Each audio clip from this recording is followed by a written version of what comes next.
Kinshasa Info TV, la chaîne de l'excellence et de la rapidité.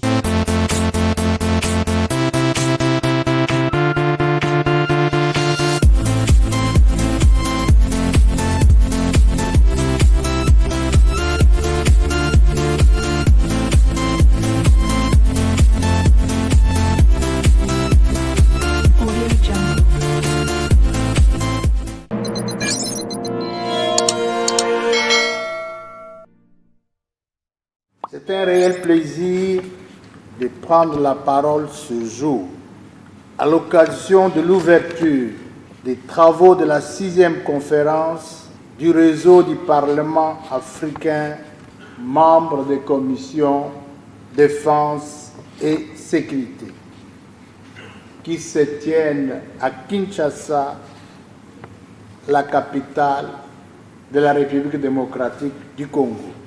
Les thèmes de cette 6e conférence, qui porte sur les dialogues sécuritaires Afrique-Europe à l'ère d'une nouvelle rivalité géopolitique, et fondamentalement en ce qu'il s'interroge sur comment améliorer concrètement la coopération et la collaboration entre nos États. Je félicite les organisateurs de cette conférence pour le choix de ces thèmes en ce moment précis où la paix et la sécurité internationale sont mises à rude épreuve, mais également dans mon pays, la République démocratique du Congo, victime depuis plus de 2 décennies de menaces, des agressions, d'existence de plusieurs groupes armés. Ce thème est à la fois évocateur et interpellateur en ce que les sujets des différents exposés sont sans équivoque de haute portée et d'une pertinence incontestable. Mais les dialogues sécuritaires devraient être orientés premièrement sur l'Afrique avec elle-même avant de l'être avec l'Europe. J'aime dire les choses telles qu'elles sont parce que nul n'a besoin de se voiler la face. S'il est vrai que la sécurité a une dimension indivisible, l'Afrique est en train de se poignarder elle-même, et cela sans interruption.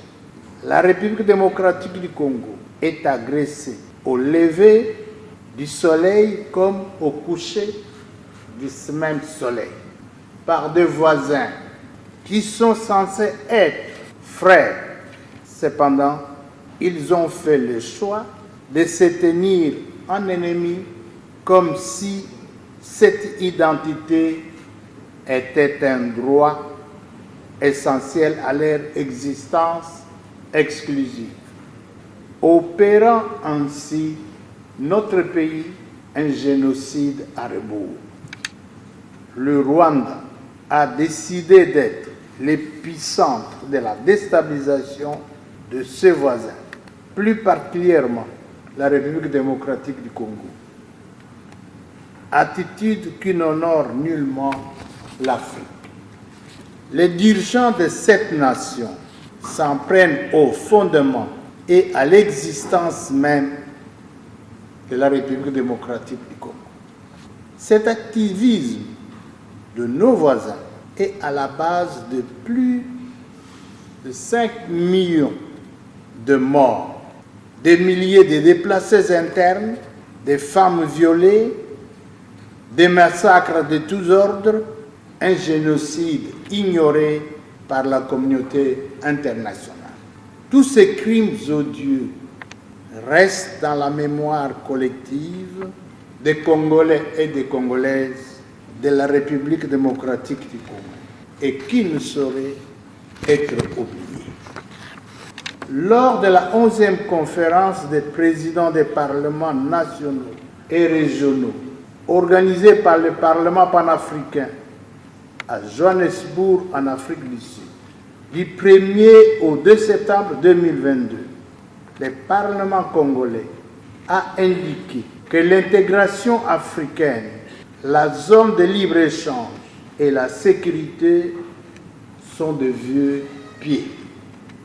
Si la RDC, avec ses potentiels, reste victime d'agressions de la part de ses voisins, ainsi les rêves du panafricanisme vantés par Kwame Nkrumah, Patrice Emery Lumumba, Nasser et tant d'autres est loin de devenir une réalité. Face à ce tableau lugubre, je vous exhorte à aborder toutes ces questions dans les prismes de la thématique de cette conférence et de déboucher sur des conclusions solides et atemporelles. Les générations d'aujourd'hui et celles à venir vous en seront gré. Sur ce, je déclare officiellement ouvert les travaux de la 6e conférence du réseau des parlements africains membres des commissions défense et sécurité. Je vous remercie. Il faut retenir d'abord, moi-même j'ai été surpris de l'initiative et de l'organisation de la 6e conférence de commission défense et sécurité en République démocratique du Congo. Sur le plan africain, il faut dire, au niveau des parlementaires, il y a une prise de conscience de la défense et de la sécurité de l'Afrique qui est régulièrement menacée dans son intégrité par les fils parfois et les filles de l'Afrique.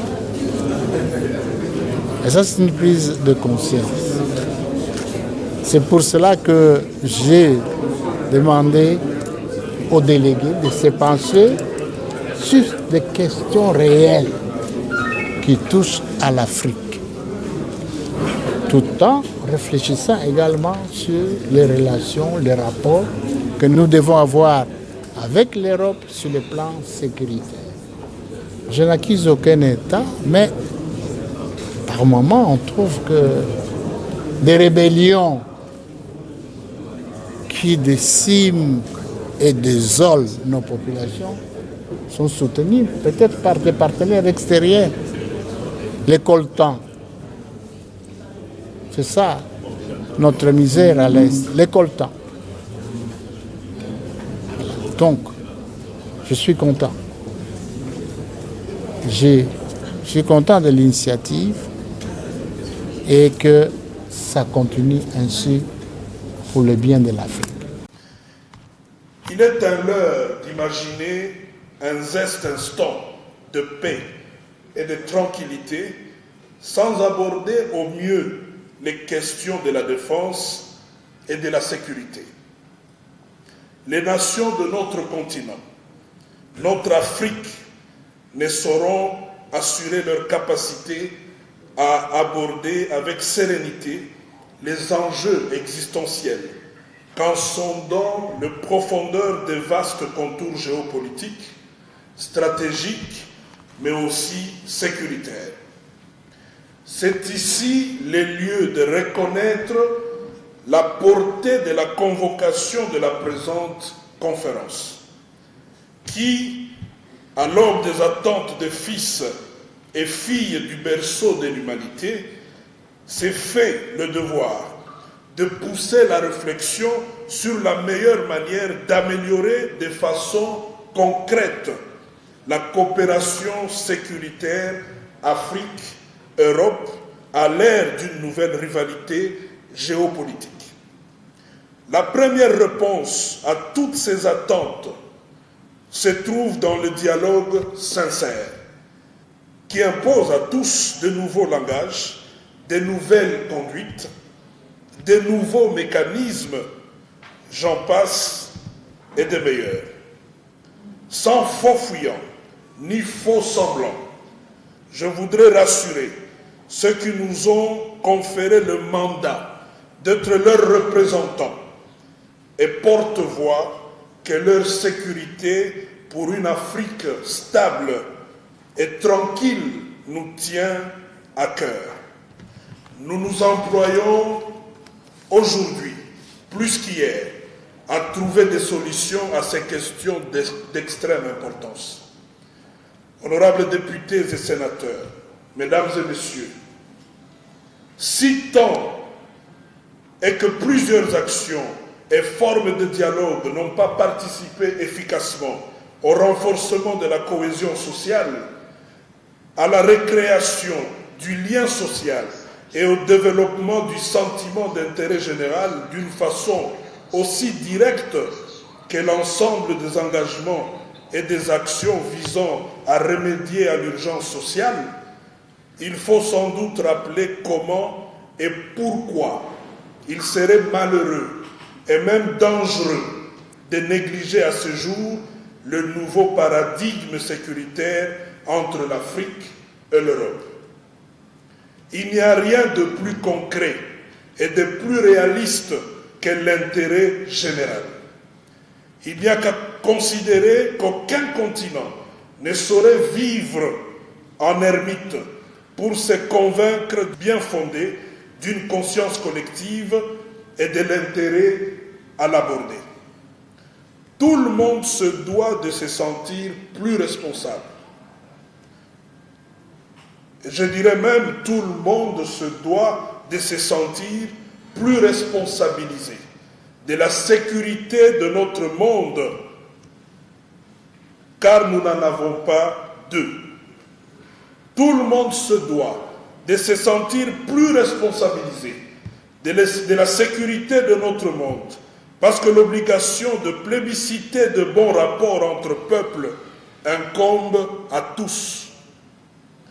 Tout le monde se doit de se sentir plus responsabilisé de la tranquillité de notre monde, parce que la défense et la sécurité de notre monde sont fonction de notre sens de responsabilité. Honorables députés et sénateurs, mesdames et messieurs, je tiens à rendre un vibrant hommage à son Excellence Félix Antoine Tshisekedi Tshilombo, président de la République et chef de l'État, pour toute l'importance qu'il accorde à la stabilité de la République démocratique du Congo et partant de toute l'Afrique.